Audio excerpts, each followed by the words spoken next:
네, 지금 들으셨습니다만 이게 우리가 태풍과 홍수는 반갑지 않은데요. 하지만 이 비 소식은 좀 많아져야 되지 않은가 하는 걱정이 듭니다. 이 반기성 K웨더 센터장 연결해서 기상 관련해서 자세한 이야기 봅니다. 반 센터장님 나와 계세요? 네, 안녕하세요. 네, 안녕하세요. 네네. 자, 오늘도 날씨가 좀 흐려서 이게 비가 좀 오나 그랬는데 이게 뭐 왔다고 하기에는 온 듯 안 온 듯 그래요. 네네. 우리의 이런 바람, 당분간 비 소식 정말 없나요? 정말, 중부지방으로는 지금 많이 가물고 있죠. 네. 뭐, 건조특보가 발령된 지역도 있는데, 사실 저희들도 좀 비가 많이 왔으면 했는데, 네. 오늘 같은 경우 뭐 제주 쪽만 한 15에서 20mm 내렸지, 전국적으로 5mm 내외, 네. 서울은 1mm만 내렸거든요. 1mm 서울은요. 정말 네. 아주 너무 적은 거죠. 그러게요. 일단 다음 비는 월요일 정도에 한 차례 있긴 있을 것 같아요. 네.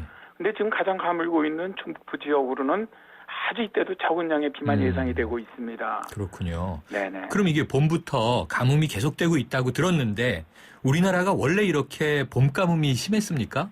항상 그랬던 것은 아니죠. 그런데 네. 대개 올 하순부터 6월 상순 사이에는 봄 가뭄이 좀 있는 경우가 많습니다. 네.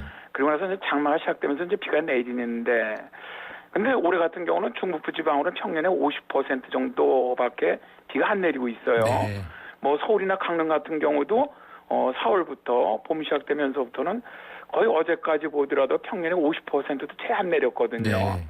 굉장히 올 봄 가뭄이 좀 평년에 비해서 심각한 편이죠. 그러네요. 이게 생각해 보면은 뭐 이 봄비 관련 노래들은 굉장히 많은데 올해도 봄비를 맞아본 기억은 가물가물합니다.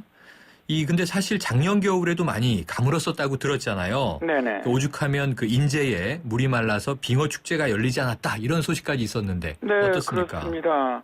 사실 이제 인제 빙어 축제를 위해서는 소양강 댐물을 좀 방류를 해줘야 되는데 네네. 소양강 댐 수위가 역대 세 번째로 작년 겨울에 낮았거든요. 역대 세 번째로요? 예, 네. 댐으로 유입되는 양의 물이 1973년 이래 가장 적었으니까 거의 한 41년 만인데. 네. 통상 그 소양강댐으로 물을 공급하는 지역의 연평균 강수량이 한 1,300에서 1,400mm 내려야 되는데 작년 같은 경우 이 지역에 700mm가 채 안 내렸습니다. 네. 그러니까 실제로 작년 같은 경우 평년의 절반 수준 정도의 비만 내리다 보니까 가뭄이 좀 심했고 이게 결국 인제 빙어 축제조차 열리지 못하게 만들었던 것이죠. 그렇군요. 이 소양댐의 방류가 있을 수가 없었다. 자, 게다가 지난 여름에는요, 이 늦장마, 마른 장마 이런 이야기가 많이 나왔는데 그럼 지난해 늦여름부터 가을부터의 여파가 지금까지 계속 이어지는 그런 상황으로 봐야 되나요? 네, 아무래도 그렇게 보는 것이 맞는 것 같습니다. 네. 사실 작년 여름에 이제 늦장마, 가문장마로 실제로 강수량도 적었지만 또 가을, 또 겨울 강수량도 평년에 비해서 60% 수준이 채 안 됐어요. 네. 여기에다 이제 봄에도 평년 강수량의 50%가 채 되지 않다 보니까 실제로 중부 지역으로는 아주 심각한 가뭄의 영향을 받는 것이죠. 네. 그러니까 이제 작년에 그 여파가 좀 이어지면서 올해도 강수량이 적어서 이 지역으로는 심각한 가뭄이 들어가고 있는 겁니다. 네. 그렇다면요, 센터장님. 왜 이렇게 가뭄이 심한지 이게 궁금해지는데요. 세계적으로도 이상기후 얘기가 많이 나오잖아요. 토픽으로 우리가 보게 되는데 또 어떤 학자들은 뭐 태양의 그 엘니뇨, 태양 흑점 현상이다. 뭐 이런 또 이제 원인을 지적하기도 하고요. 우리나라 가뭄도 원인이 같은 겁니까? 따로 있습니까? 아무래도 지구온난화 또 엘니뇨의 영향을 받고 있다는 것이 뭐 전 타당하다고 봅니다. 네. 일단 뭐 지구 기후라는 것이 다른 지역의 기후에 피드백을 받기 때문인데요. 네. 올해 같은 경우 인도나 일본의 폭염, 뭐 미국의 폭우, 네. 멕시코의 토네이도 이런 게 이제 다 엘니뇨의 영향으로 발생하고 있다고 미 해양대기청이 발표했거든요. 따라서 이제 우리나라의 가뭄이 뭐 전적으로 엘니뇨의 영향이냐 뭐 그렇게 말할 수는 없지만 네. 상당히 영향을 받고 있다 이렇게 보는 것은 맞다고 봅니다. 네, 지구 전체 기후 환경 변화에 영향을 받는 것은 맞다. 그렇죠. 뭐 우리가 기후가 따로 뭐 폐쇄적으로 철창이 둘려 있는 것도 아니고. 자, 그런데요. 좀 심각해 보이는 것이 올해 우리나라에 대가뭄이 올 것이다. 이런 예측이 있는데 이게 근거 있는 겁니까? 이제 그 주장을 하신 분이 부경대학교 변희룡 교수죠. 네. 이제 그분이 2015년 대가뭄을 예측을 했는데 네. 변 교수는 이제 한반도 가뭄이 6년, 12년, 38년, 124년 주기로 찾아왔다고 그의 논문에서 밝히고 있는데요. 네. 2015년 올해부터죠. 예. 대가뭄이 찾아오면서 2025년에 정점을 찍을 것이라고 주장을 하고 있습니다. 사실 이제 변 교수가 오늘도 저한테 이제 가뭄 메일을 보내왔는데요. 네. 가뭄은 현재 진행형이라고 보고 있습니다.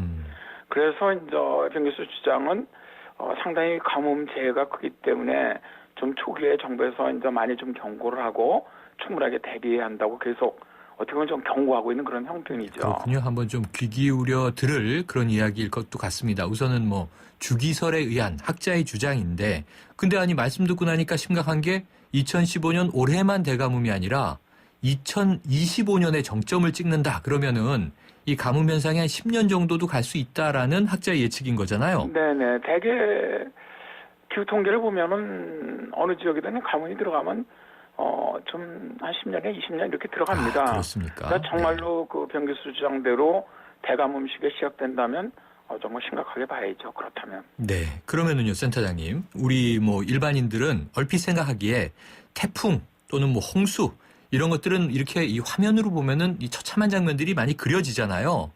그런데 이야기를 들어보니까 전문가들은 기상재해 가운데 가장 큰 피해를 주는 것은 바로 가뭄이다. 이렇게 지적을 하던데 왜 가뭄이 이제 이 재해 중에서도 가장 심각한 건가요? 재난 통계를 보면은 태풍이나 홍수는 가뭄과 비교가 되지 않습니다. 일단. 네. 그리고 또 역사를 보면 강한 태풍이나 홍수 등은 좀 피해를 극복하는 것이 가뭄보다 쉽습니다. 네. 그러나 이 가뭄은 뭐 역사를 바꾸는 경우도 많거든요. 네. 뭐 예를 들어 본다면 북미의 아나사지 문명이라든가 네. 중미의 마야 문명, 남미의 티와나코 문명, 동남아시아의 앙코르와트 문명 이런 문명들이 다 가뭄으로 멸망할 정도입니다. 네. 그러니까 가뭄이 기상재해 중에서는 아주 가장 큰 피해를 주는 재해거든요. 네. 또 뭐 예를 들어 보면 가장 최근에 19세기 말이죠. 네. 이때 대가뭄이 들어오면서 중국과 인도에서만 거의 5천만 명 이상이 굶어 죽었거든요. 대단하군요. 그래서 가뭄이 상당히 무섭고 심각하다는 얘기를 하는 것이죠. 네, 그럼 갑자기 이제 저는 경각심이 확 드는데요. 이 가뭄과 같은 기상재해에 대비해서 우리가 지금 세워야 되는 대책은 어떤 게 있을까요? 이제 아무래도 이 가뭄은 개인이 대비를 세우기는 어려운 재해입니다. 그렇죠. 따라서 이제 국가적인 대책이 좀 수립돼야 한다고 저는 생각을 하는데 네. 예를 들어서 뭐 기존 수원 시절의 효율적인 활용을 위한 대책, 또 안정적으로 용수 공급 대책 이런 것들이 세워져야 할 것으로 보이고요. 네. 좀 다양한 수원 확보를 위한 노력도 필요하다고 봅니다. 그러니까 뭐 예를 들어서 지하수의 효율적인 개발, 네. 또 해수 담수화, 뭐 중수도 도입, 뭐 이런 방안들이요. 그리고 전범 국민적으로 물 절약 대책을 좀 추진하는 방법. 또 이제 물을 뭐 많이 사용하는 이러한 국가기관이나 뭐 업체 이런 데는 뭐 중수나 절수기 설치를 의무한다든가. 네. 사실 이런 심각한 가뭄이 많이 발생한다면 뭐 단계별로 용수 공급이나 제한급수를 실시할 수 있는 대책도 미리 세워서 강력하게 추진해야 한다고 생각을 합니다. 그렇군요. 이게 대책이 뭐 소수가 어떻게 추진할 수 있는 것은 아니고 전국적으로 있는 물을 아껴 쓰기 위한 노력들하고 또 하나는 말씀하신 대로 해수를 담수한다든가 이건 정말 뭐 국가적인 인프라니까 투자가 많이 이루어져야 할 일이네요. 네네. 자, 그렇다면요. 올 여름 날씨가 궁금한데요. 올 여름에 이렇게 여름에도 비가 안 오고 만약에 또 지난해처럼 늦장마가 오고 한다면 가뭄은 길어지고 심해지는 상황이 반복될 것 같은데 또 굉장히 뭐 폭염이라든가 여러 가지 좀 이 걱정해야 될 것들이 있습니까? 일단 뭐 K웨더 저희 K웨더에서는 6월 초부터 이제 7월 15일을 초여름이라 그래요. 네. 7월 16일부터 8월 말까지 이제 한여름이라고 통상히 얘기를 하는데 네. 일단 초여름에는 저희 중부지방 쪽으로는 비가 좀 많이 내리지 않을 것으로 보고 있습니다. 네. 장마가 활성을 띠지 못하면서 이제 늦장마가 예상이 되고요. 늦장마가 예상된다면 무더위가 있다는 얘기거든요. 비가 네. 안 내리니까. 그래서 마른 장마 가능성도 매우 높다고 보고 있습니다. 네. 그래서 이제 중부 지역의 지금 심각한 가뭄 상태는 일단 저희들은 7월 상반기까지는 계속되지 네. 않겠느냐. 일단 그렇게 예상을 하고 있고요. 다만 네. 한여름에 들어서면서 7월 후반기죠. 네. 이때부터 8월까지는 북태평양 고기압이 이제 확장해 올라오면서 우리나라 주변으로 대개 이제 불안정해질 것으로 보고 있습니다. 그렇게 된다면 일단 선악성 강수라든가 게릴라성 호우 등이 좀 자주 발생하거든요. 네. 따라서 이제 한여름이 되면 중부지방의 가뭄이 이때는 이제 어느 정도 해소되지 않겠느냐. 물론 네. 남부지방은 평년보다 비가 많습니다. 네. 이런 날씨를 보일 것으로 예상을 하고 네. 있습니다. 알겠습니다. 오늘 말씀 감사합니다. 네, 감사합니다. 지금까지 반기성 K웨더 센터장이었습니다.